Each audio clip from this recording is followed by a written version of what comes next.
Laura, bonjour. Bonjour Thierry, Alors Laura, comment vous ça êtes, va? écoutez, ça va très bien, vous êtes la spécialiste du stand-up et j'aurais tendance à dire que ça va très bien parce que je suis venu vous voir sur scène, voilà, avec une Et je partie de t'en votre remercie. Voilà, vous étiez donc dans un théâtre à Lisbonne. C'est là où vous interprétez, je crois, tous les 15 jours, vous nous faites du stand-up avec toute une équipe. Donc ça fait quelques mois que vous avez lancé un petit peu ce concept à Lisbonne. Comment est venue un petit peu l'idée? Et puis c'est vrai, quand on vous voit sur scène, eh ben franchement, chapeau. Merci, merci beaucoup. Merci beaucoup, ça me touche. Ce projet, il est venu parce que ça fait 4 ans que je fais du stand-up en portugais. Et il est venu d'un constat, il n'y a rien pour les Français. Il est venu aussi du constat que les Français ne venaient pas aux nuits de stand-up en portugais. Il y en a beaucoup qui ne comprennent pas. Et faire de l'humour en portugais et le comprendre, c'est autre chose. Donc, je me suis dit, pourquoi pas le faire en français. J'ai fait une première nuit en juin. J'ai loué un théâtre dans Lisbonne pour voir et il s'est rempli en quelques jours.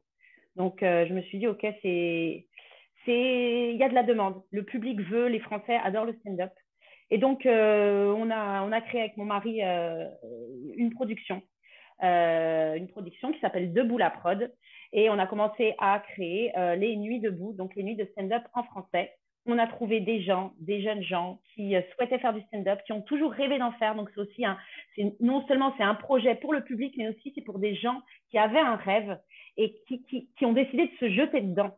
Donc ça, c'est vraiment chouette. Je trouve c'est assez émouvant. Et donc des gens qui ont décidé de se jeter dedans. Donc on s'entraide, un groupe qui s'entraide à écrire des textes et on monte sur scène. En effet, environ tous les 15 jours. Le théâtre Bocage où vous êtes venu et je vous en remercie. C'est un théâtre de 120 personnes. On y est une fois par mois. On le loue tous les mois. Et autrement, on est au Camonès Ciné-Bar. C'est un ciné-théâtre, un café-théâtre qui est à Grassa, où j'en fais mes nuits de stand-up en portugais depuis 4 ans. Et donc là, on les fait à peu près 1 ou 2 fois par mois. On en fait également là-bas. Et c'est un lieu totalement différent. Faut que vous veniez, Terry. Il y a des très bonnes sangrias. Là, vous pouvez boire un coup et l'ambiance est totalement différente. Merci, Vous pouvez merci être Laura pour assis sur une l'invitation. chaise, sur un coussin, peu importe.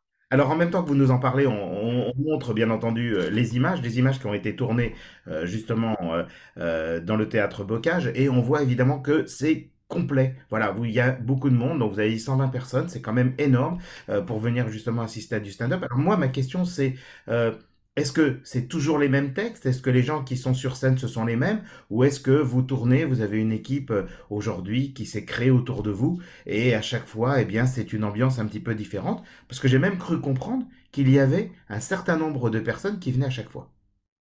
Exactement. Alors, on est à peu près une quinzaine dans le groupe, mais il y a vraiment 4, 5 qui sont toujours là. Ceux que vous avez vus au théâtre, ceux qu'on met au théâtre, on va dire que c'est les plus performants. À part le premier, par exemple, qui est l'open mic. Donc lui, il a moins d'expérience, c'est sa première fois dans un théâtre. Il a fait juste 5 minutes. Vu que on n'est pas comme à Paris où il y a des listes stand-up tout le temps, on en a quand même assez peu à Lisbonne, eh ben, on exige que les textes soient différents à chaque fois. Alors bien évidemment, par exemple, là, vous avez vu les comédiens faire leur texte. Peut-être dans 3 mois, ils vont refaire le même, mais en ayant modifié, en ayant apporté quelque chose. Mais à chaque fois, il faut que ce soit différent. Parce qu'on a déjà un public fidèle. C'était notre 8e soirée vendredi. Et il y avait des gens qui viennent tout le temps, tous les 15 jours. Donc c'est assez incroyable. Assez Ah mais incroyable. Et des gens qui non, viennent de loin, hein. Des gens ah qui mais viennent de France. Ah oui, non, mais j'en suis intimement convaincu. Moi, je vais vous dire, on a beaucoup apprécié. Enfin voilà, j'ai beaucoup apprécié. J'ai trouvé que c'était la salle était évidemment très positive. Bon, en plus, vous êtes une bonne animatrice et vous savez gérer les temps morts et même chauffer la salle. Donc bravo. C'est pas tous les jours évident. Surtout que la clientèle française n'est pas forcément la clientèle la plus facile. Peut-être par rapport à la clientèle portugaise un petit peu différente. Donc vraiment super. Voilà, moi j'ai passé un très très bon moment. J'ai hâte de pouvoir voir d'autres événements que vous allez créer. Et justement dans les événements que vous allez créer, on parle évidemment de Lisbonne qui est quand même la ville principale. C'est là où est né votre stand-up.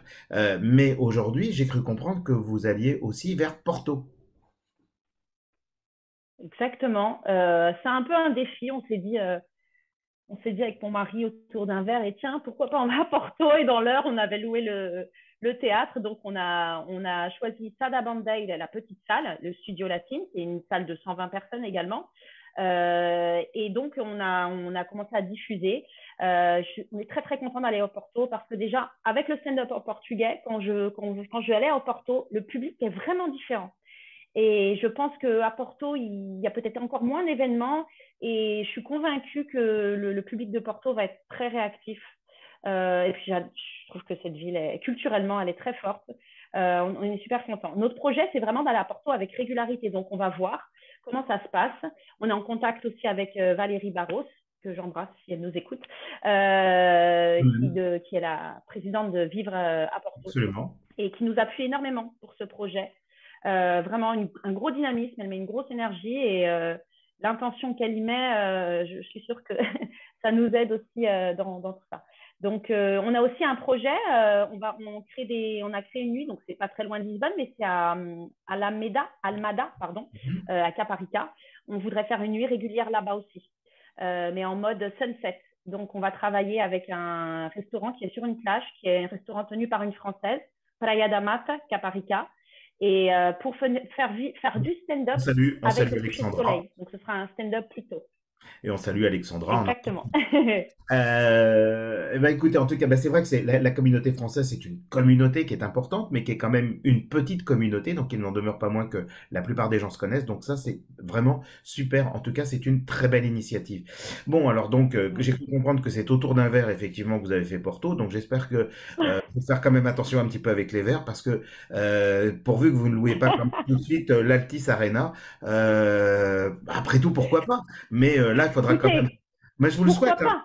Mais je vous le souhaite, hein, les 25 000 personnes, je vous le souhaite. En tout cas, bon, dans quelques mois, on sera ravis de pouvoir y participer et d'être dans cette salle, voilà, pour pouvoir vous voir sur scène. Bon, en tout cas, bravo, félicitations. Donc, on le rappelle, le nom, comment on vous Merci. trouve? Comment on vous trouve? Donnez-moi exactement comment je fais pour vous trouver. Alors, alors, on a déjà un Instagram qui s'appelle Nuit debout. Donc, nuit, N-U-I-T, le tiret du 8 underscore, 2, le chiffre, bout, B-O-U, Nuit debout. Ça, c'est notre Instagram. On a un Facebook pareil qui s'appelle Nuit debout, N-U-I-T, le chiffre 2, B-O-U. Et sur l'Instagram et sur le Facebook également, vous avez un lien Linktree, parce que Linktree, c'est chouette. Euh, donc, Linktree, c'est l'arbre libre. Vous avez un lien avec toutes nos dates. Il y a toutes nos dates.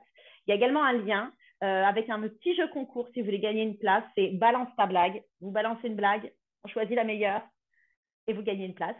Un lien également pour ceux qui veulent devenir comédiens. Vous avez un lien, vous mettez vos coordonnées, on va vous rappeler. On est en train d'initier une formation, un workshop pour ceux qui veulent rentrer. Et à tout âge, vraiment, on a tous les âges dans le groupe et dans le public également. Donc vraiment, je vous invite à faire ça. On a des comédiens qui a presque 50 ans qui viennent de rentrer dans le groupe et j'ai hâte qu'ils montent sur scène. On a Bah très hâte de écoutez, le voir. en tout cas, voilà, Donc voilà, vous nous merci en tout donnez cas. vraiment, vraiment, vraiment l'envie, Laura, par rapport à ça. Bravo pour cette belle initiative. Alors aujourd'hui, avec moi au micro, vous êtes calme. Ça change de la personne sur scène que j'ai pu voir vendredi.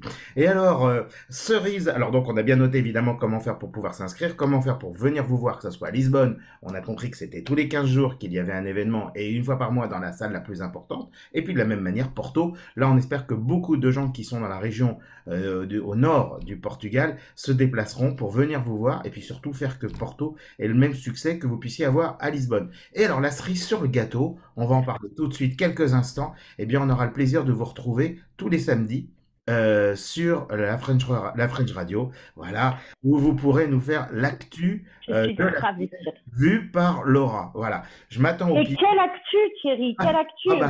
ça, Non, tous mais les attendez, moi, vous savez très bien, Thierry, on se connaît un petit peu. J'ai quand même l'œil de lynx. Hein, et quel œil pour voir les détails que vous avez forcément loupés. Hein, parce que ça c'est sûr. je serai là pour vous les rappeler et pour valoriser un petit peu les infos qui ne sont pas Tous les dictées jours à la radio. qui ne sont pas tous les jours réjouissantes. Voilà, on va dire. Mais ça, c'est le concept des infos. Donc vous, ce sera effectivement les infos présentées autrement. Laura, on vous attend avec impatience. Ce sera samedi. On vous retrouve sur l'antenne de la French Radio. Ce sera annoncé, bien entendu. On le retrouvera sur les réseaux sociaux et on pourra, bien entendu, pouvoir l'écouter en streaming et en replay. Laura, bonne chance. Bonne chance à Porto. Bonne chance pour Lisbonne. À très bientôt. Merci, J'ai hâte de venir voir les merci, prochains spectacles. merci Thierry. Au revoir. Je vous invite et à samedi. Ah, absolument. Au revoir. Au revoir. La French Radio, Portugal.